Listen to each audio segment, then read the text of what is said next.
Yeah, everybody needs to come up.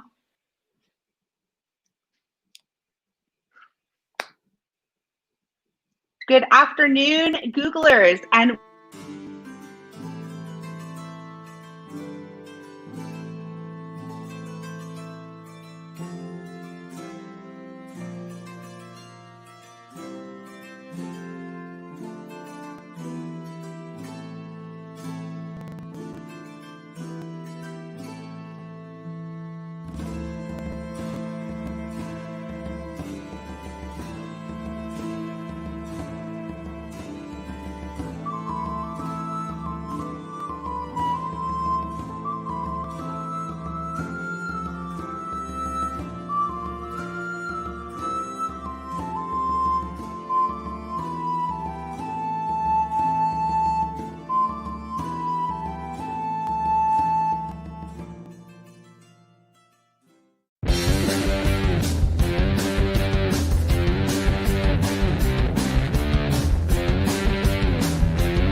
good morning, Googlers, or good afternoon, depending on where you are joining us from, and welcome to Googlers of the Round Table. My name is Georgina Dean, and I'm joining from GEG Amman at this amazing global GEG presentation of Be the Googly Light.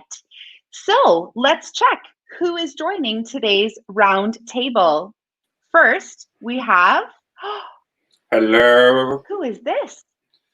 Hello, I am Professor Snape from GEG Slytherin. We are so honored to have you joining us today. You're correct. Hello, my name is Filomena Pizzulli from Italy, and I am Gryffindor. Sorry. Hello, I am the Sorting Hat. Oh. I put people in their houses and in their places. Ooh. Hello, I'm Tara Klein, and I'm here from Indiana. Welcome, Tara, and welcome to all of our panelists today for the Googlers of the Round Table. Tara, we are super excited to have you as a special guest today, a recent Google innovator who has completed an amazingly inspiring Google Innovator project, and we are really looking forward to hearing your story. Would you like to share with us your special topic for today? Absolutely. Thank you for having me. So my project was really born on the idea that I had a student that was in my classroom that just brought a lot of things to my attention, that the suicide rate in the US is absolutely terrible. We're not doing great as far as our emotional health for our teens and our youth. And so it was born on the idea of a way to try to help those that are in struggling situations. And so, you know, basically they tell you when you apply to be an innovator, you want to fall in love with the problem and not the solution. And so I was in love with that problem. I wanted us to just get to a point where we're in a world of such hate that we start to just get back to the idea where we just take care of one another and love one another. And so the idea that I came up with for the solution was to compile and edit a book. And so that is what I've done over the past year. The title of the book is called Be the Light. And so my original goal for myself was to collect 25 stories from people all over the world and to highlight an area in their life where they struggled and what was a positive way that they got through it. And just to kind of highlight that struggle and maybe who was there to help them. There was spots in my year where I thought maybe I was going to have a pamphlet, and I got a little nervous thinking that there's no way I'm going to get these 25 stories. And at the end, so many of my writers pulled through, and I cannot thank them enough for their candidness and sharing their story, and also for just making themselves vulnerable with their experiences. What a super powerful story, and thank you so much for being here to share it with us. I'm really excited. I know you've just released your book, so I haven't had the chance to read it yet, but I am really excited too, because I think one of the amazing things that has supported educators and the whole education community globally has been sharing and listening and supporting each other during the COVID-19 closure. And I think that this will be such an amazing tool as we re-enter into the school. So thank you to join us today and to share those amazing stories from your book with the roundtable topic today. So let's get started then with our wonderful guests. And we will take a look. Yes, let's take a look at the survey results. Thank you to all of the people who participated in the survey poll. We asked the question, what did everybody think would be the most important thing to focus on when going back to school? So the choices were catching up on missed curriculum, interventions to bridge gaps, social emotional care, and anything else that you thought, possibly to reply with a comment. And so what we found from the poll results, let's just go down to slide number 5, and we will share the poll results with everybody. There we go. So the poll results are in, and 80.7% of everybody said that social and emotional care would be a key factor. What does everybody else think in the roundtable? It's not really my thing. Oh. Well, maybe we can. Maybe we can help you make it your thing. I do think that it's so important, especially right now. I think so many people are just struggling. I mean, this worldwide right now, so many people are struggling. So I think it's huge. And I saw that somebody put on Twitter a mixture of maybe a couple of those, and I would agree with that as well. That's awesome. And so what we want to do today is we want to look into the other questions that we also pulled on the Twitter chat in the last 30 minutes to share some ideas of how we can help everybody get ready for back to school with being the Googly Light. So let's go ahead then and take a look at our first question for today, which is, what is your favorite way to check in with students? Who would like to start? I'll go. I think one of the things that I said is I think you just have to pay attention to them. Pay attention to make eye contact with your students. And whether this is applying this to students or staff, make eye contact with them. Look for cues that you know that they may be struggling, maybe a change in behavior, a change in just their routine, a change in just their emotional status. But I think one of the big things is just absolutely paying attention and communicating. I think that is so key. And I think it goes back to the point that, especially if we are, because we don't know how every school is going to be restarting, right? If it's going to be in hybrid or fully back to school or fully online. And so it's a really key factor, just like we always encourage that eye contact and face-to-face in person, is that we're making that same thing and allowing that connection to happen online. So thank you for sharing, Tara. It's a great point. I'd Toby, like did you to add something. please go ahead? Well, during distance learning, I've made use of the question feature in Google Classroom to ask students how they are. And the reason I enjoy that is because you can sort your answers, and you can sort by answer, and therefore you can filter down to all those that are happy and make sure that you give them the support they need to make sure they don't get overexcited. I really like that. So are you suggesting then that we should be able to filter our questions when we post them? What a lovely idea. Yes, because then you can go straight to those that need the support. What a wonderful idea. Help those in need. And we also had one of our Googlers in the chat comment on how to help people to be inspired that there can be light on the other side. So using things like question polls and connections, that is a great idea, Stephanie. Thank you for sharing, and that we need to be able to help each other and letting them know that because we have light at the end of the tunnel, it's a powerful message to help them get through. Thank you for sharing. Toby, would you like to add to that? Yes, definitely. I found that when I was using live video, there was a good opportunity to talk to my learners and, as Tara was saying, to make that eye contact, but to make that personal contact with them to find out if they were okay. And also to sort of find out whether people were being quiet and who is it that is being quiet. And I was dragging on, Professor Snape's idea that those that were quiet, I could then sort of find out if everything was all right, but off camera, as it were, whether it was using another channel. So I think, not only do we use live video, but I was using, my phone, I was using texts, I was using emails, I was doing what I could to get in touch with my learners. I love that. Any means possible to reach. Absolutely. Amazing ideas. And I really liked what you said about reaching even those students or learners who necessarily wouldn't feel comfortable opening up in front of everybody else. And so using a variety of channels. And I think that's what it's all about.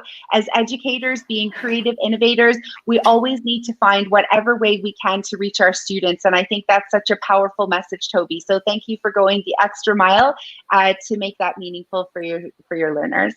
I would have liked that when I was at school. I'm sure that would have helped you in your journey. Yes, I completely agree. And Philomena, would you like to add to that? Yes, sorry if my internet broke down. So what is the question, please, Mrs. Gonagall? Very good point. So we are asking about favorite ways to check in with your students. Oh, my favorite question, because it is so. I am so interested in this question due to the fact that I love introduction into classroom. So every time I go into my classroom, I ask always my student, how are you? How do you do? Every time, every day. And I do in a normal way or just with a poll. And sometimes I use the poll because we start to check the homework in the Google Classroom. And in Google Classroom, you have the poll question, the simply Google question in the classroom. So I use it sometimes, and just to check, how are you today? Are you comfortable with the issue that we are studying? And this is my approach every day. Oh, I love that. One of my favorite ways also to check in with my students is to actually create an assignment with a card that they can check in. So there's a lot of great resources from educators internationally being posted across Twitter for wellness and well-being. So you could grab any of those slides by posting it as an assignment in the Google Classroom. Students can actually fill in or drag their emoji where they want to go, and giving them that personal private space to then interact with the teacher if they didn't feel like sharing out. So I think mixing all of the approaches that were mentioned in the round table today would definitely help us to ensure that we reach all learners going back to school. So thank you everybody for sharing. It's super helpful. Let's move on to one more, Georgina. Absolutely, with pleasure. I'm feeling warm all of a sudden and want to share. One of the ways I found really interesting, which isn't my way, was one that was introduced to me by the marvelous Kat Lamin during the virtual staff room, which was, where do you stand on a scale of rubber ducky? And I thought that was really good fun.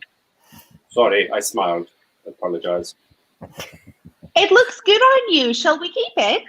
It hurts. Oh.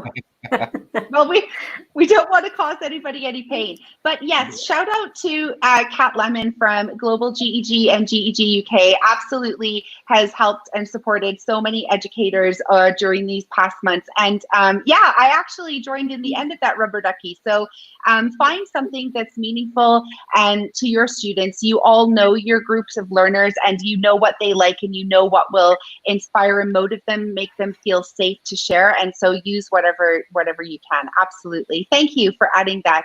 Could I just add something? We Sure. said something just now about sending postcards to our learners, which I thought was a lovely idea. I'd be so thrilled to receive a personal postcard from my teacher. Yes. What a lovely idea. This came in the chat, did it then? Yes. Oh, that's wonderful. Absolutely. And we know how much a personalized note can mean to students, whether that is by handwriting or whether you send it digitally, because there are different ways to send those. I think a personal message will definitely go a long, long way. Thank you, Toby, and to whoever commented that in the chat. Okay, great. Let's move on to question number 2 then. What is your preferred tool for improving work-life balance and productivity? Super important question, especially thinking about all of those people who have families that they're trying to juggle at the same time as being in a classroom or at a school. Really great question to dive into. Who would like to start? I just wanted to say I love gardening. And over here in the UK, you can rent a plot of land and grow fruit and vegetables on it, and it's jolly good fun, and it's so relaxing to be out in the countryside. You know, you can hardly hear anything, and just relaxed, weeding and watering and just getting on with it. It's a lovely way of relaxing, and you know, I can get the family involved as well, and obviously there's fruit and vegetables to bring to the family, and they can see the results of my labor. So it's really nice. I think that's lovely to be out in nature. I think I'm most excited about renting land to grow fruits and vegetables. Might have to get myself over there. You'll be more than welcome. Oh, thank you so much. Well, one of the things. Oh, sorry, go ahead. No, that's okay, Tara. Go ahead. One of the things that we do as a family is we use Google Keep. I live by Google Keep with just all my notes and all the things that we have to do. But as a family, we have a shared Google Keep of just family tasks that need done. And so my kids have chore tasks that are on the Google Keep list. And so they have to kind of check in and see what's on there. And I think that since I am such a list maker, that sometimes it can feel really overwhelming. And I saw this amazing advice in a blog that I'd read, and it said the essential part of it was do 5 things. When you're feeling overwhelmed and your to-do list just feels a mile long, take those 5 most important things off of that list, put them at the very top. Tell yourself you're going to do those 5 things. And at the end of those 5 things, give yourself permission to stop. And if you feel you can keep going and that was just all the push that you needed, by all means, go ahead and keep doing them. But give yourself permission to stop if you need to. I love that too much. We have to be kind to ourselves. And I love the fact that you talked about giving yourself permission. And I think there are many that need to be reminded that that is so important, is that it is okay to slow down or miss something or take a break. You know, we have to be really flexible with that. So thanks for bringing that up, Tara. And we have another special guest joining our round table. Welcome, JP. Hi, JP. How are you? Hi, JP. Hello. Hi there. And JP, where are you joining us from today? Today I'm joining from the heart of the Rocky Mountains in Butte, America, Montana. Wow. I've never been to Montana. That's so exciting. It is a wonderful treasure state with a rich history that spans the globe. And it's an incredible place to live and to educate and to be an educational leader. Oh, well, thank you so much for joining us. And which GEG are you joining us from today as well, JP? Today I am joining you from GEG, Montana. Wonderful. So be sure to check out GEG Montana as well and connect with the wonderful group of educators over there. So JP, I don't know if you want to jump in on this question as well or the next one, but we were talking about your preferred tool for improving a work-life balance. So we talked about gardening from Toby, who's growing some delicious fruits and vegetables. And Tara had mentioned about, giving yourself permission to take a break, take it easy, that things don't have to, just to slow down and really focus on yourself, as well as Google Keep for lists. So let us know. So definitely, one of my things that I'm always concerned about for my teachers and for my students is that they do take some time for themselves and they slow down just a little bit. So I do a 3-point list. What's important at the moment? What's going to be important in just a few hours? And what's going to be important at the end of the day? So that really helps me prioritize. And I've been able to teach that to young people and to my teachers and really just allow them to understand it's okay to take a break. If you need a break, communicate. Say, hey, can you give me 5? Just give me 5. I need to walk around the corner for a minute, or I need to unplug for just a minute. I love the gardening idea. I love gardening myself. All kinds of flowers and roses and vegetables and herbs and things growing in the backyard. That's always just a wonderful way to de-stress.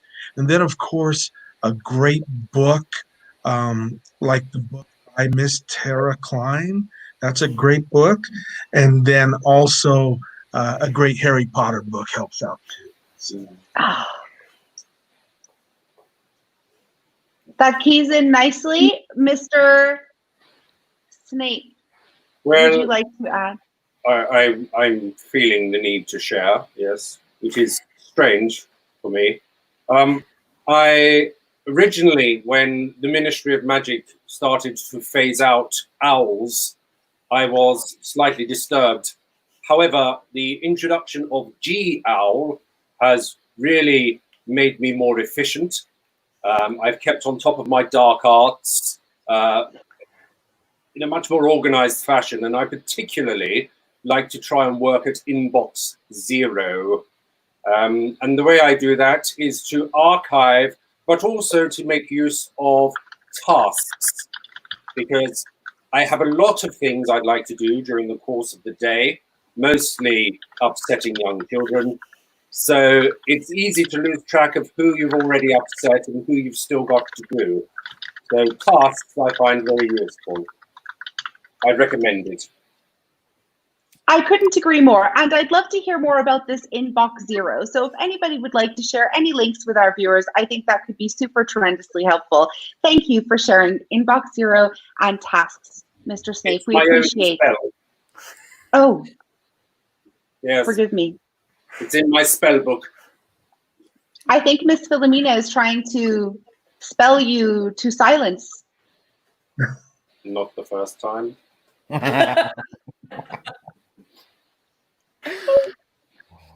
All right, you're up, Miss Philomena. Would you like to add to that? Yes, I was thinking the best tool to organize my life, because I like planning, and I usually use the paper planning. I like colors and lighter and post-it stickers. I liked it. I like 15 years old. Then I discovered the magic tool Google Calendar, and the important thing that all the family the chance to synchronize the Google Calendar. So we got notification for the same event. For example, I had to go to the gym, and then all the members of the family got that notification and know that I am going to the gym. And I like it very much. And then I created all the calendar for classroom and teacher stuff and staff meeting. And I have all these calendars in my Google. And I like it very much. But sometimes when in the classroom, for example, especially during the distance learning, sometimes I just work with the children, just talking. Sometimes they need only talking. So we are completely unplug in a virtual way, and close the book and talk about our feeling. And so we can balance school stuff with the emotional stuff. Mm. I love that. I love that there's a balance there, and I'm a big fan of Google Calendar also. But what I most love is that you have a shared calendar with your family members, and I absolutely would agree. I actually do the same thing with students in class. We have a shared Google Classroom calendar, and so we all can have an idea of what's going on during the school day as well. But absolutely for family life as well, it's super key. And I really like what you said about sharing how you're all feeling together. I would say my biggest thing is whatever your students are finding to do for their well-being, like their life balance as well with work, is share and talk about that in class. Because I found out when I was participating in that activity a lot more about my students. Some kids really like to ride bicycles, like in the city going around. Some students really like to go to the gym. Other people like to go fishing. So you get to know your students a lot more if you ask them about their activities as well. So yeah, great points there, guys.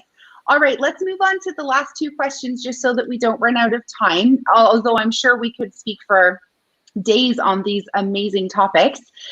Question number 3 is all about the tools that you found effective in terms of giving students a voice. So Philomena touched on that a little bit about the end, about how can we encourage them to share. I know Tara's mentioned it a little bit, but what tools have you found would really empower that sharing? I like Flipgrid.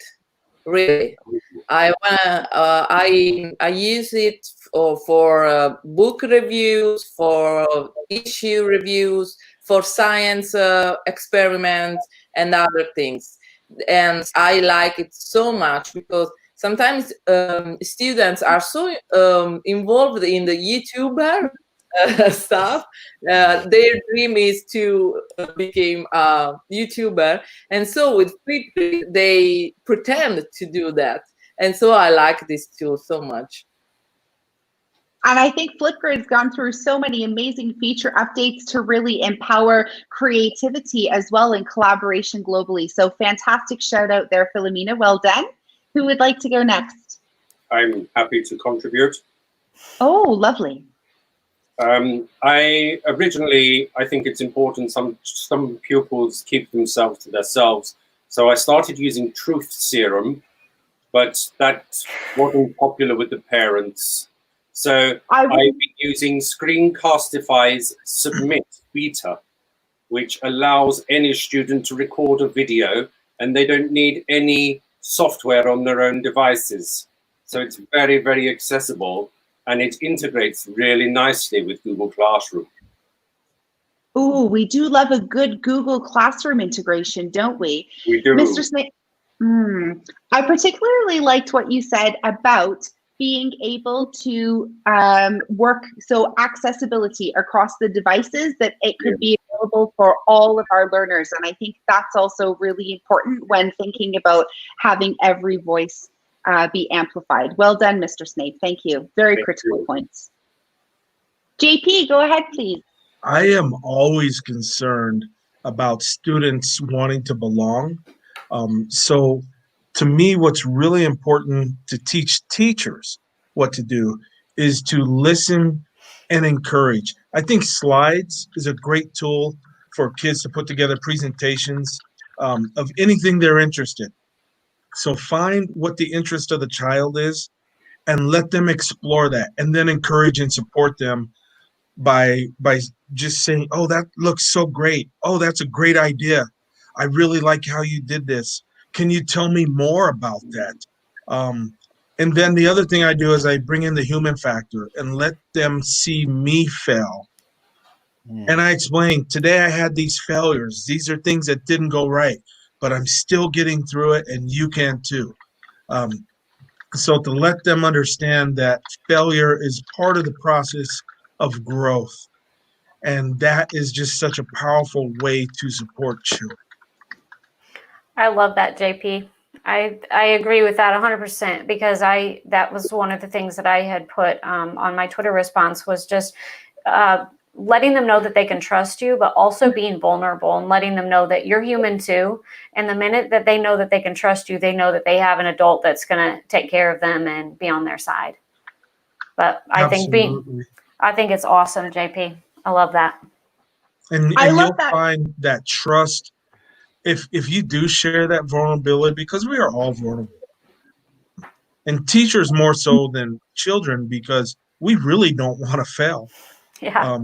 But I found year after year after year after year, when I become more vulnerable, our learning sessions, our learning environment, our school system, it becomes so tight knit, and there's so much trust that evolves out of that, and it's just an incredible tool and way to build your community.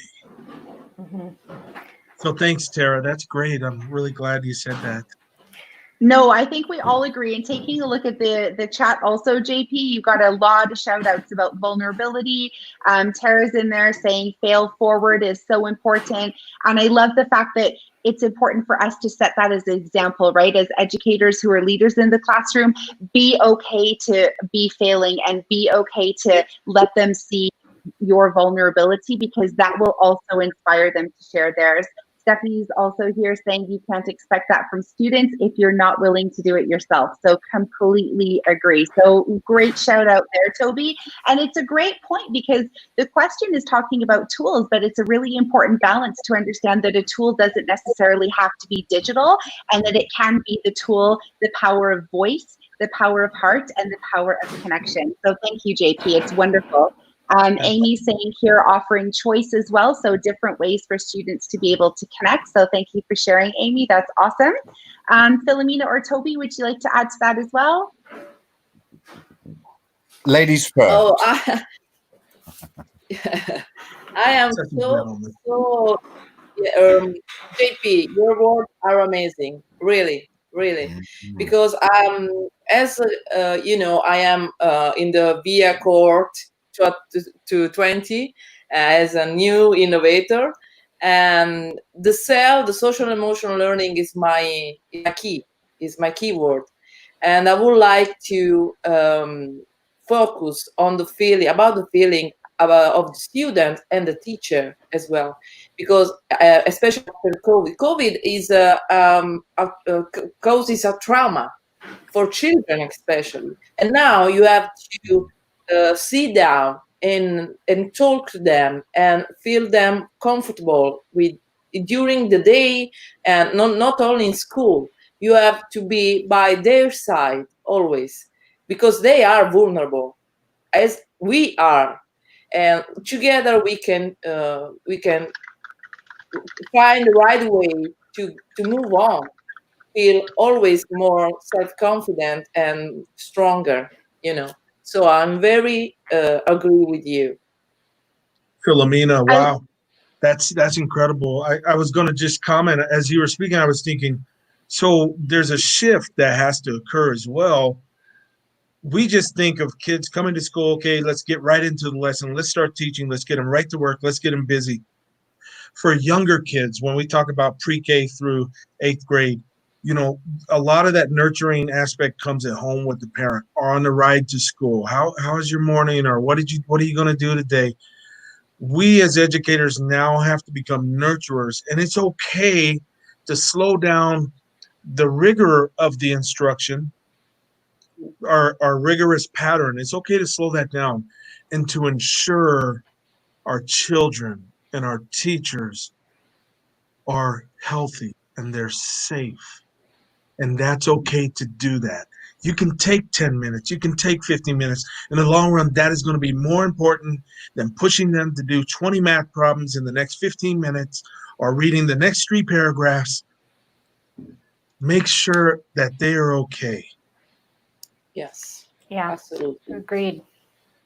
That was so beautiful. And even coming in from the chat, Stephanie saying the voices, it's just so important, and sharing and hearing everybody and giving everybody a chance. Thank you so much, JP. Toby, would you like to add any final ideas? I was just saying, JP's added something. Philomena, you're all talking about, showing vulnerability. And I showed vulnerability over the last 4 months. I was making videos and recording them for my students and saying good morning to my students, not every day, but, maybe 3 or 4 times a week. And, talking about what was going on, what I was doing, how I was looking after myself, what I was doing to maintain my own well-being. And then saying, at the end, there was a call to action saying, can you tell me what you're doing? Can you tell me how you're doing? Put it in the comments, or, write it in it was a YouTube video. And I said, you could either do it on YouTube, or you could do it in the Google Classroom, or you can direct message me, but let me know how you're getting on.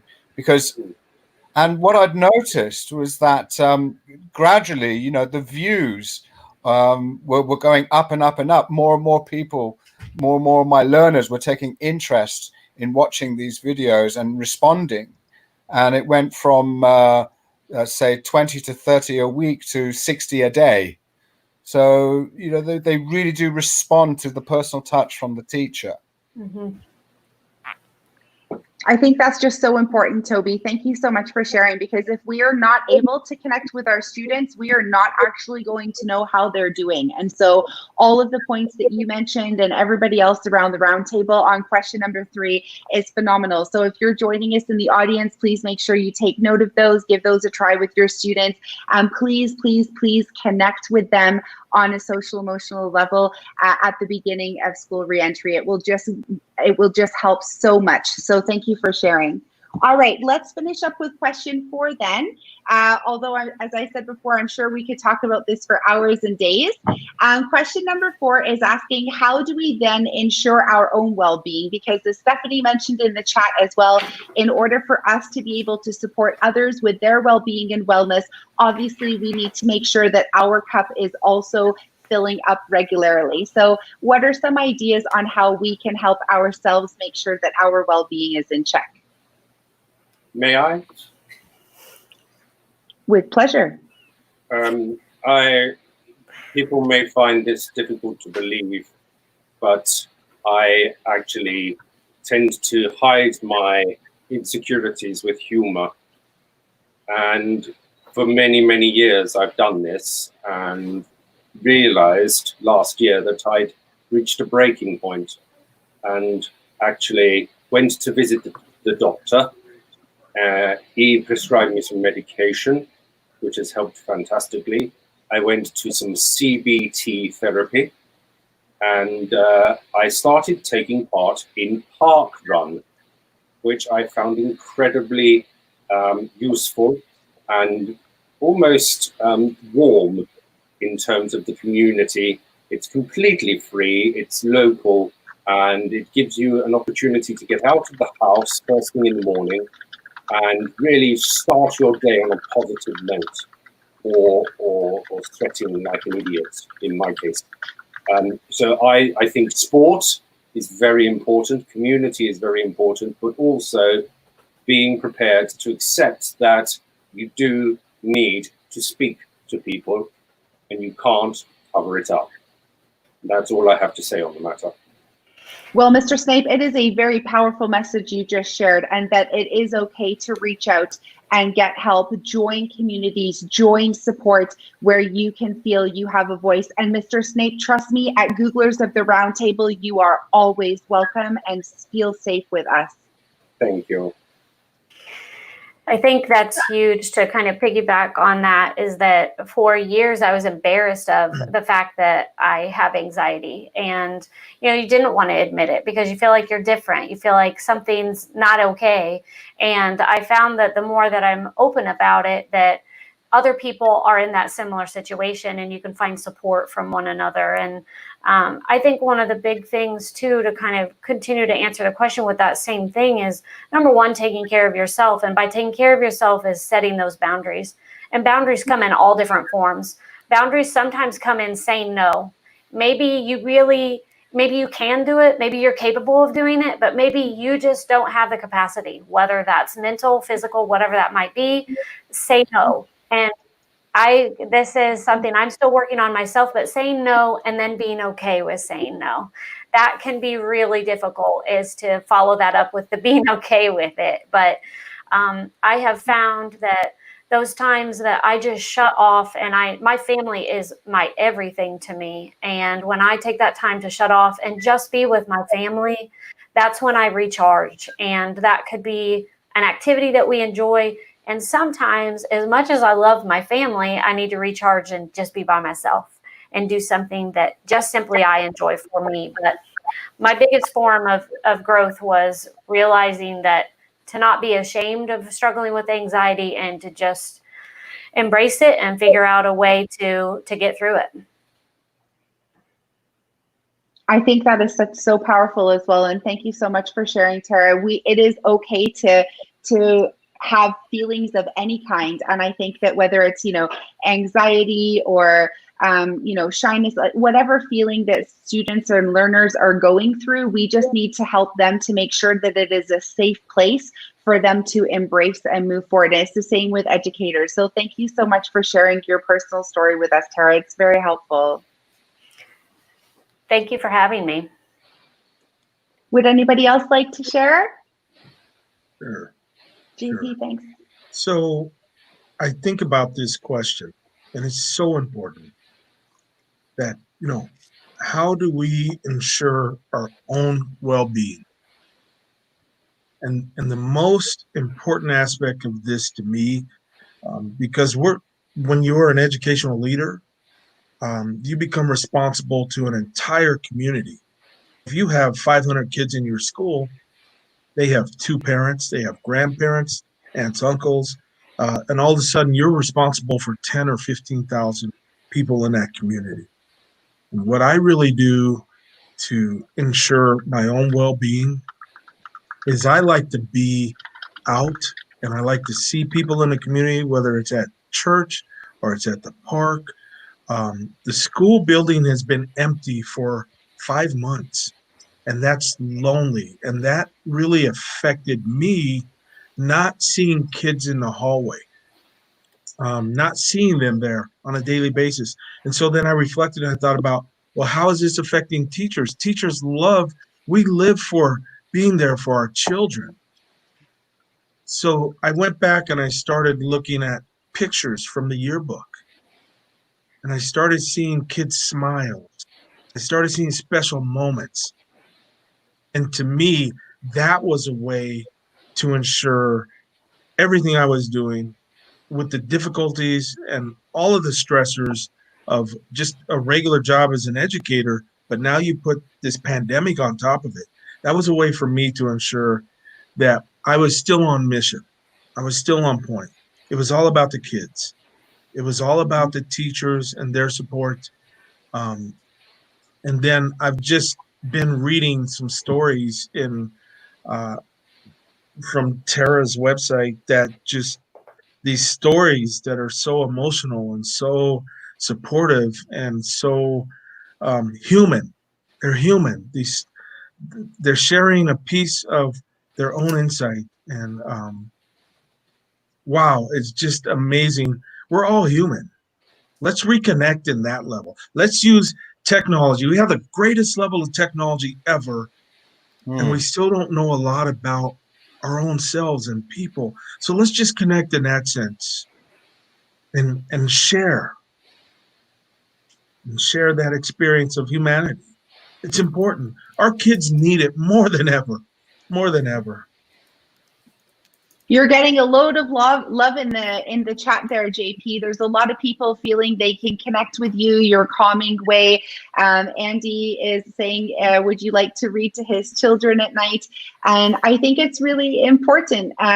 Obviously, if you'd like to read to families, that's great. But it's really important, to be able to connect with yourself first, and then to be able to connect with your students. There's just so much greatness in everything you just said, JP. Thank you for sharing that message. Absolutely. I'm excited.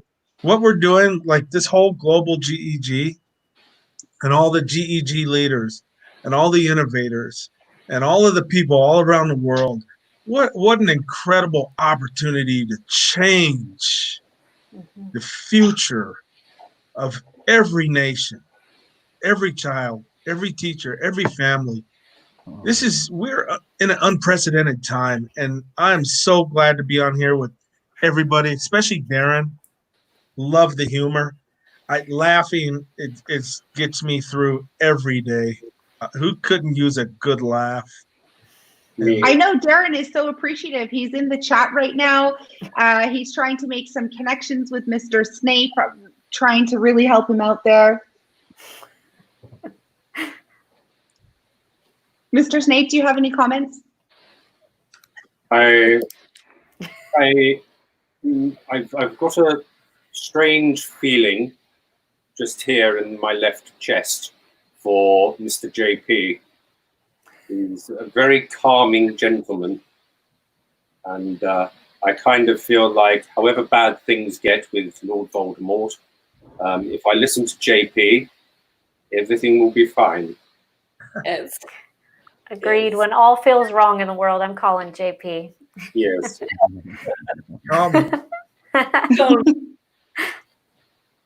And we also had a shout out in the chat as well for the Global GEG staff room. So I know there was a shout out to Kat Lemon earlier, who's been running that like a superstar for many months now. So come in and chat. Another great ear, shoulder, and smile to see at the staff room with everybody there. So that's wonderful. So this brings us, Toby, sorry, did you want to add any last comments to ensuring your own well-being?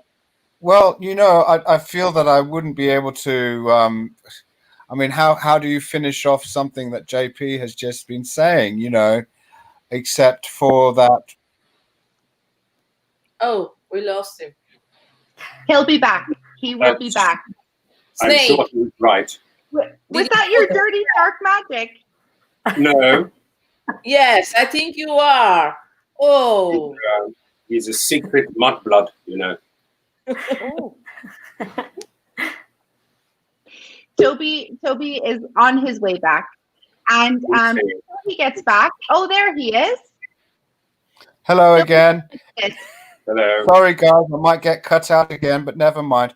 It is. It's about knowing. I've known so many new people on Twitter. You know, the Googlers, the innovators, people who are enthusiastic about what they do, people who love what they do, and that's been such a change from a lot of the negativity that is surrounding me in work life and keeping me positive, keeping me going. And that's so important. You know, I used to think that I would be able to soldier on alone, and it's so reassuring to have other people around. I think that is such a beautiful note to end on, because PLN and a community of support, as was said throughout today's session, is just so key. And so there's other sayings like find your tribe, find those people that you know will be there to listen to you, that respect you, that will take care of you, and that will provide you with the encouragement and support you need. And so definitely everybody at Googlers of the Round Table is here for you guys, as well as the entire community at Global GEG. And we are so grateful also to be connected with all of the people in the audience who have been sharing their comments and ideas, and just generally sharing the global googly love. So thank you so much to all of you. We'd like to just give some reminders and shout outs. So first of all, our next Googlers of the Round Table will be on Saturday, the 29th of August. So please make sure that you set your notification reminders in the calendar to join us then. We will have another special episode ready for you then, so stay tuned for that. And we would like to give Tara a chance to shout out the wonderful work that she has been doing on Be the Light. So Tara, please go ahead. Okay, thank you. So I've provided a couple links for you here. There's one, it's the Amazon link, so you can purchase the book. And as I mentioned, it's 25 stories from people all over the world in all different aspects of life, how they may have struggled, and what are the positive ways that they were able to get through that difficult journey in their life. So there's the link there. I have it available on paperback, and I also have it available in a Kindle version too, so you can choose either one. I do not want resources to be a reason that somebody cannot get the help that they need. So you also can access these stories for free on my website. And that way, if you want to buy the book, you can buy it, absolutely. But if you just need that help and you need that one story, you're welcome to go to my website and see those 25 stories that are all highlighted there. You can follow me on Instagram, Twitter, and Facebook. I have 2 Twitters. One is specifically for the project, which is Be the Light. And then my Mrs. T. Klein is more of the just kind of me in general and some of the EdTech things that I share. And then finally, I have a podcast too. The podcast is still in its early stages, but there are a couple of episodes that are available there. It is available on Anchor, but if you go to my website, you'll see a variety of other ways that you can access that podcast as well. And that is amazing. I guess I should mention too, I'm sorry, I didn't mean to cut you off. My background is a family consumer sciences teacher. And so that's why it's the Faxi Lady, family consumer sciences teacher. So that is my background. No, we are so grateful to hear from you, Tara, and for sharing those amazing resources. Stephanie has also commented and said that she's purchased and she will have your book to read very soon. And so all of these links have been posted by Global GEG in the YouTube chat. And of course, we will be reposting Tara's amazing resources to help you throughout your journey over the next while. Please also, you can connect with this Wakelet curation of amazing resources for you to take away to share with your education community. So please make sure you grab that Wakelet and definitely subscribe to that.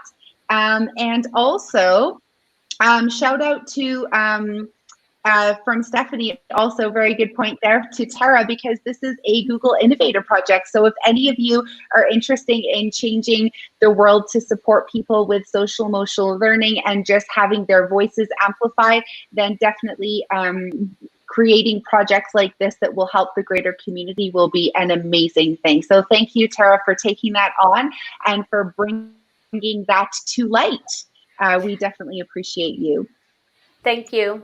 Okay. Georgina. You're welcome. Okay. It's addictive. Yes. Be careful. If you go to that website and you start reading those stories, it's like you're trapped into this good movie.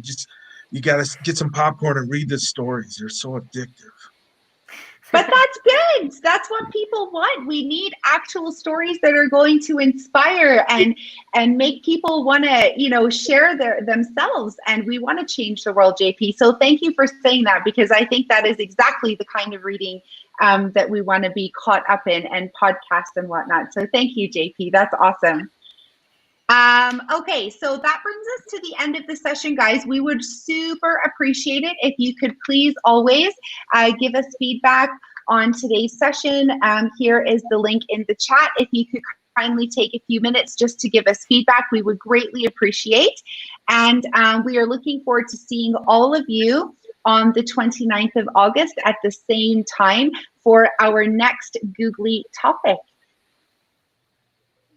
So thank our Googlers of the Round Table that joined us today. Special shout out again to Tara and Mr. Snape for sharing his very personal stories, and to each of you for taking risks to share things about your personal life as well. It definitely helped create a sense of caring and support and love across the world today. So thank you for everything you're doing in education, and thank you finally to our viewers for joining in to share your journeys with us. We appreciate all of you as well. Until next time, everybody.